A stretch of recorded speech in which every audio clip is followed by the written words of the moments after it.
Hello दोस्तों। तो हम एक नया आज एक टॉपिक लेके आए हैं जो अभी प्रेजेंट टाइम में जो अभी ईरान का और इजराइल का जो युद्ध चल रहा था उसके बीच में अमेरिका ने एंट्री किया। कैसे एंट्री किया, क्यों एंट्री किया?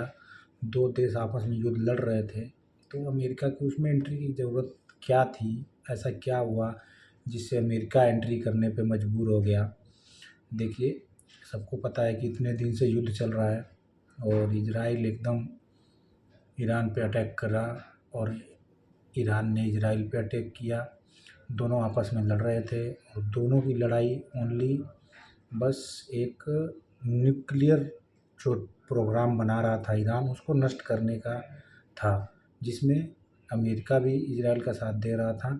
लेकिन 10 दिन से युद्ध हो रहा था। अचानक से अमेरिका एक प्लान बनाता है और उस प्लान के हिसाब से वो युद्ध में अपना योगदान देता है। योगदान क्या दे रहा है वो, कि एक उसके पास में फाइटर प्लेन है B-2 बम्बर, जो बम ले जाने में और विस्फोट करने में बहुत बड़ा योगदान है उसका।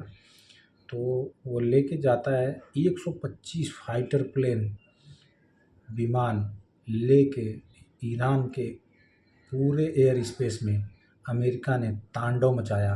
समझ लीजिए कि पूरी रात अमेरिका ने ईरान के एयर स्पेस में धमाल मचाया, कोहराम मचाया। कोई बोलने वाला नहीं था, कोई ईरान का ऐसा मशीन नहीं था जो उनको इंटरसेप्ट कर सके और गिरा सके। इजराइल पूरा सहयोग कर रहा था अमेरिका का इस ऑपरेशन में। 3 टारगेट बनाया था अमेरिका ने, उन तीनों टारगेट पे बमबारी करी है। वो बम ऐसा है जो 12 किलोमीटर हाइट से गिराया जाता है और नीचे 600 मीटर ज़मीन के अंदर जाके विस्फोट होता है। ज़मीन के अंदर विस्फोट करने का क्या मकसद था? ज़मीन के अंदर विस्फोट करने का इनका एक ही मकसद था कि न्यूक्लियर प्रोग्राम जो ईरान कर रहा है वो ज़मीन के अंदर बंकरों में कर रहा है, छुपा के कर रहा है, तो उसको डिस्ट्रॉय करना। मेन चीज़ इनका ये था मकसद कि उसको डिस्ट्रॉय कर दिया जाए। डिस्ट्रॉय करने के लिए अमेरिकन आर्मी और इजरायली सेना दोनों मिल के इस चीज़ को निस्तनाबूद कर रहे हैं। उसके बीच में अमेरिका ने जब अटैक किया तो किस किस देशों की क्या क्या प्रतिक्रिया आई। यमन में हूती विद्रोहियों की तरफ से यमन का भी प्रतिक्रिया आया कि हम अपने अमेरिकी नाव को हम अपने सीमा से नहीं जाने देंगे, हम उनका मालवाहक जहाज़ नहीं गुजरने देंगे। यमन को ये नहीं पता है कि अभी लड़ाई उधर चल रही है, उसके बीच में तुम पंगे ले रहे हो। अभी उधर वो लड़ाई लड़ने के बाद इजराइल सऊदी पार करके यमन है। सऊदी में अमेरिकी की सेना है। अब वो अमेरिकी सेना जब चाहेगी यमन में अटैक कर देगी। अब यमन उड़ती तीर वाला काम कर रहा है, वो बोल रहा है कि मैं चलने नहीं, इसकी जहाज़ नहीं चलने दूंगा। अभी वो उधर से लड़ाई निपटा के इजराइल यमन पे अटैक कर देगा। यमन पे अटैक करने के लिए उसको क्या करना है? उसको एक देश सऊदी अरब पार करके मारना है उसको, फिर सऊदी अरब पार करके वो यमन पे अटैक कर सकता है। तो इसलिए इस युद्ध में बोलने की ज़रूरत नहीं है। जिसको जो लड़ना है लड़ रहा है, अच्छी बात है, लड़ो और मरो। मैं तो बोल रहा हूँ मिडिल ईस्ट में तो चलता ही रहे ये, हमारे तरफ ना है, हम लोग सुखी हैं। इंडिया तो कोई दिक्कत नहीं है। ये लोग उधर ही लड़ें और उधर ही अपना जो करना हो करें। इजराइल, मेन चीज़ ये है, सबको बता चुका हूँ, इजराइल बहुत छोटा देश है, बहुत कम पॉपुलेशन है, 1.5 लाख की सेना है। वहीं पे ईरान के पास में 6 लाख की सेना है।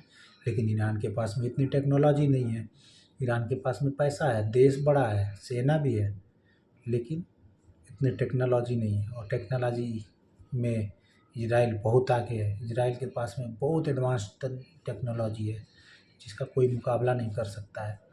और उसके बाद से उसका अमेरिका सहयोग कर रहा है, तो फिर इससे और बड़ी बात क्या है? उधर रूस रूस सब लोग बोल रहे थे कि ईरान की सहायता करेगा रूस। लेकिन रूस अभी ईरान की सहायता करने से पीछे क्यों हट रहा है? क्योंकि इजराइल के यहूदियों को भी रूस सम्मान देता है। क्योंकि इजराइल के यहूदी लोग रूस में भी रहते हैं और रूस की अर्थव्यवस्था में भी उनका सहयोग है। इसलिए अब ईरान के साथ में रूस युद्ध स्तर का काम नहीं करेगा। जैसे अमेरिका ने किया है, एक सैन्य कार्रवाई करी अमेरिका ने, और उस तरह का रूस नहीं करेगा। रूस बात कर सकता है, संधि कर सकता है, एक समझौता करा सकता है, लेकिन अगर बोलिए कि वो जाके इजराइल पे अटैक करे ईरान के लिए, तो ऐसा नहीं हो सकता है, कभी नहीं करेगा वो। और रहेगी बात अमेरिका की, अमेरिका के 125 फाइटर प्लेन जो उड़ाए हैं, उसमें कितना इन्वेस्ट हुआ होगा, कितने खर्चा आया होगा, कितना बड़ा 125 फाइटर प्लेन उड़ाने में कितना बड़ा इन्वेस्टमेंट किया होगा अमेरिका ने, तब जाके उड़ाया। और मात्र 3 सेंटर को मारने के लिए, मात्र 3 सेंटर को मारने के लिए इतना 125 फाइटर प्लेन उड़ाया गया। रिफिलिंग के लिए 10 टैंकर उड़ाए गए थे, जिसकी फाइटर प्लेनों के साथ में टैंकर था जो तेल से भरा हुआ था, और वो हवा में ही रिफ्यूलिंग कर रहे थे, रिफ्यूलिंग करके जा रहे थे और गश्त लगा रहे थे उनके एयर स्पेस में, ईरान के एयर स्पेस में बाकायदे घूम रहे थे, और चुन चुन के अपने सही टारगेट पे निशाना बना के मारा है। इनके B-2 बम्बर फाइटर जेट है, जो चील की तरह एकदम ऐसे लगता है कि जैसे बाज बाज पक्षी है ना, वैसा बनाया है। बहुत मॉडल उसका अच्छा है। मॉडल आप लोग न्यूज़ में तो देख ही लिए होंगे, हर जगह आ रहा है उसका B-2 बम्बर फाइटर प्लेन का। वो एकदम चील बाज की तरह बनाया हुआ है। बाकी इस लड़ाई से अभी ईरान अगर पलटवार करता है अमेरिका पे, तो और भयानक और भयानक परिणाम हो सकते हैं।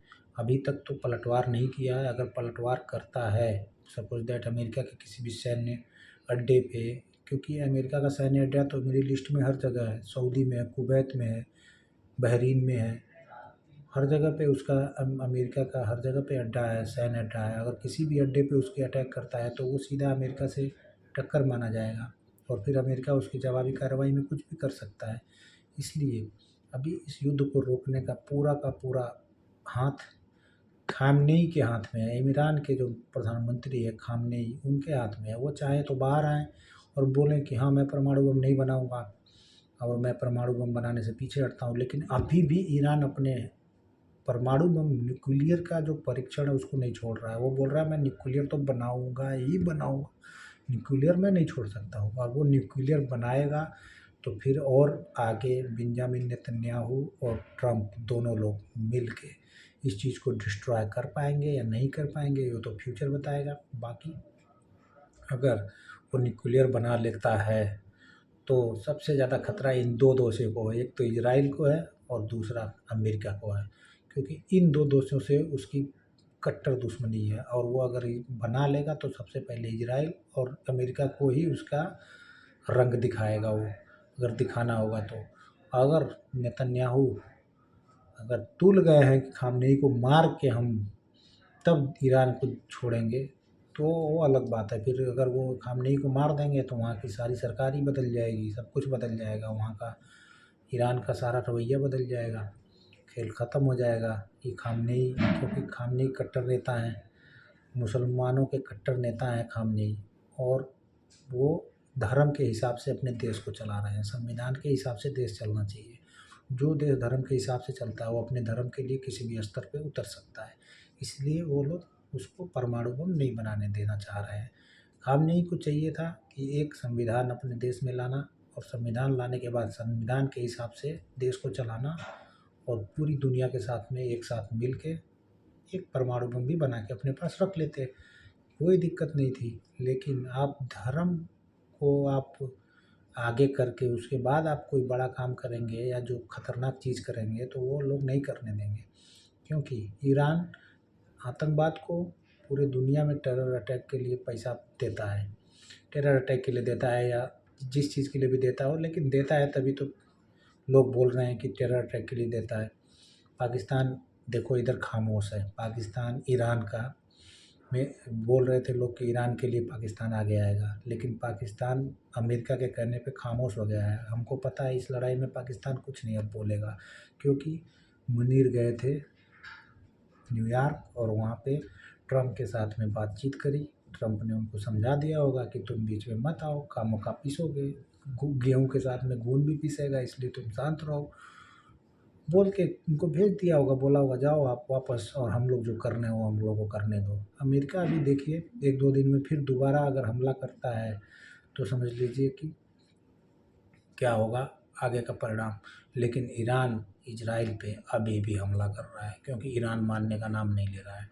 जैसे सेम वही सिचुएशन है, जैसे हमास ने इजराइल पे हमला फर्स्ट किया, तो इजराइल ने उसको साल भर तक मारा और उसको गाज़ा को ख़त्म कर दिया। सेम वही कंडीशन अप्लाई यहाँ कर दिया बेंजामिन नेतन्याहू। इजराइल ने पहले अटैक किया ईरान पे, अब ईरान बोल रहा है कि इन्होंने अटैक किया है तो हम छोड़ेंगे नहीं, हम इसका जवाब देंगे।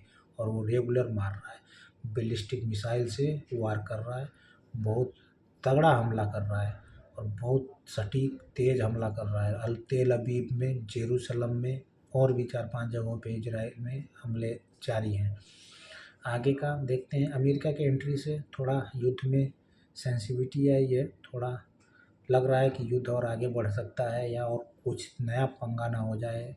देखते हैं क्या होता है आगे आगे।